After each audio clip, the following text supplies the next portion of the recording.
Welcome back to Manchester, New Hampshire. Joining us now from Gotham City, Trump Tower, Trump campaign headquarters, the Chief Strategist, Communications Director for the Republican National Committee, Sean Spicer, who's been working hand in glove with Team Trump back and forth, racking up a lot of Amtrak and shuttle miles. Sean, I'm going to start with the biggest question.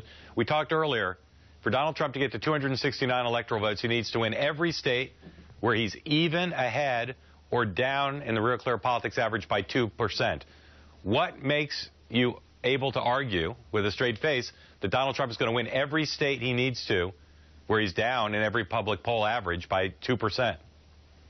You look at a state like Colorado.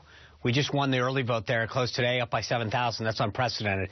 I think you're seeing more and more of these states come home like never before. Solid blue states, whether it's Michigan or Colorado, you can see this pattern throughout the country of states that Republicans haven't carried in decades suddenly opening up to Donald Trump and Mike Pence. I think that's a phenomenon that we haven't seen, and you see it over and over again, whether it's Pennsylvania, the state that you're in right now, New Hampshire, or, other states that have traditionally been the bubble states. But the bubble states are coming home. All the momentum's with Trump and Pence right now. And then I think even more so, they're opening up new states.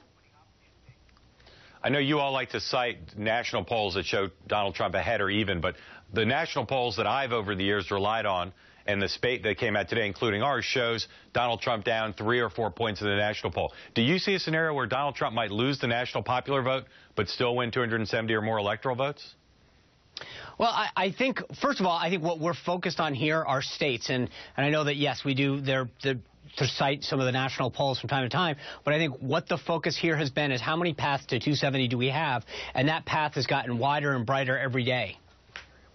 But, Sean, just to clarify, yes or no, easy, do you see a scenario where Donald Trump loses the popular vote but wins over 270 electoral votes?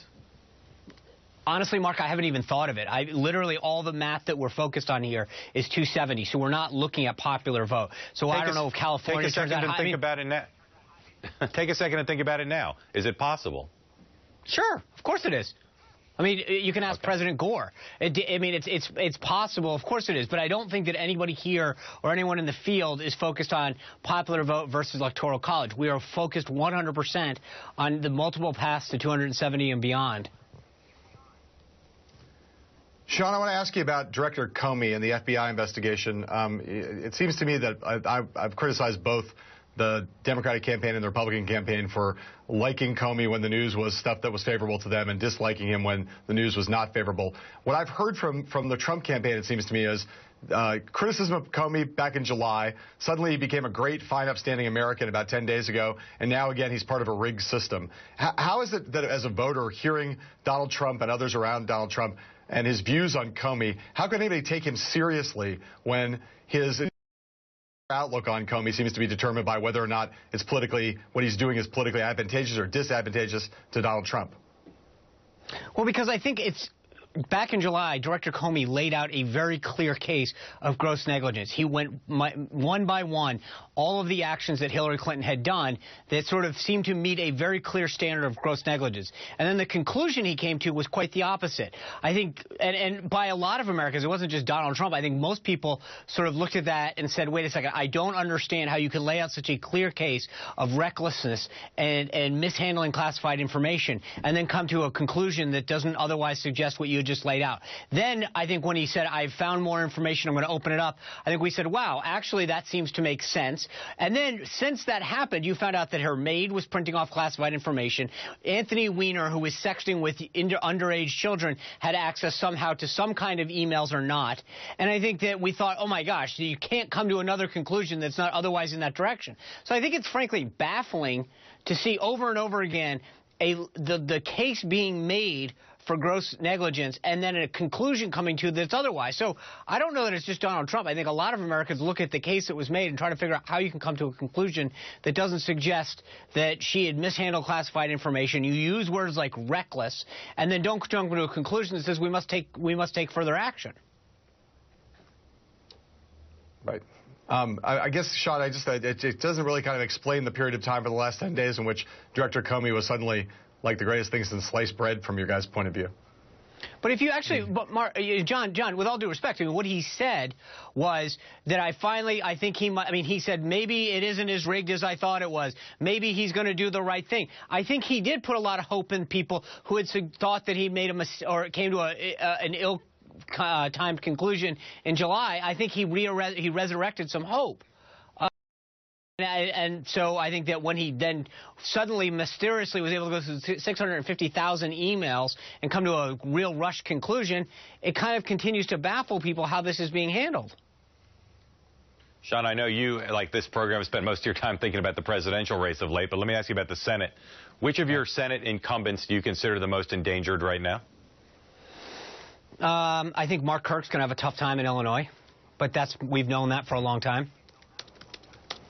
Which other ones? But I feel really good. But I mean, look, on the flip side, I feel really good about Joe Heck in Nevada. I think that the Colorado Senate race it came out of nowhere and is suddenly on the map.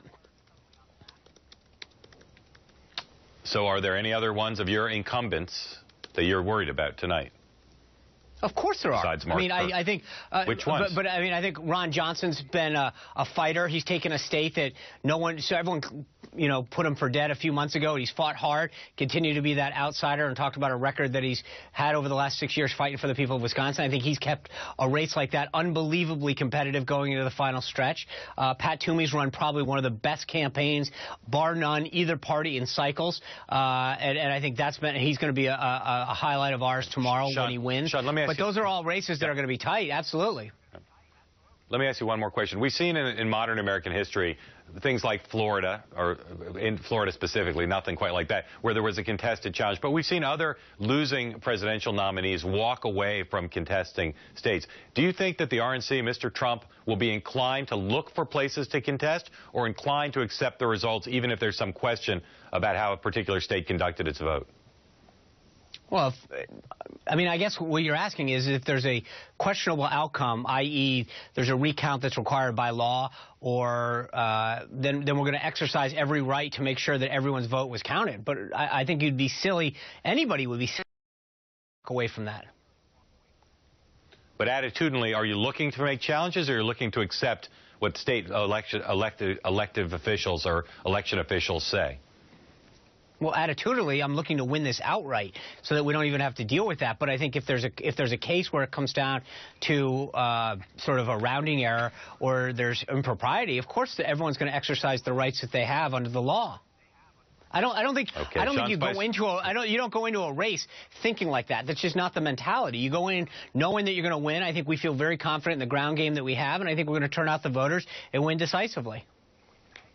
Okay, Sean, generous to make some time for us today. Thanks very much. You bet. Sean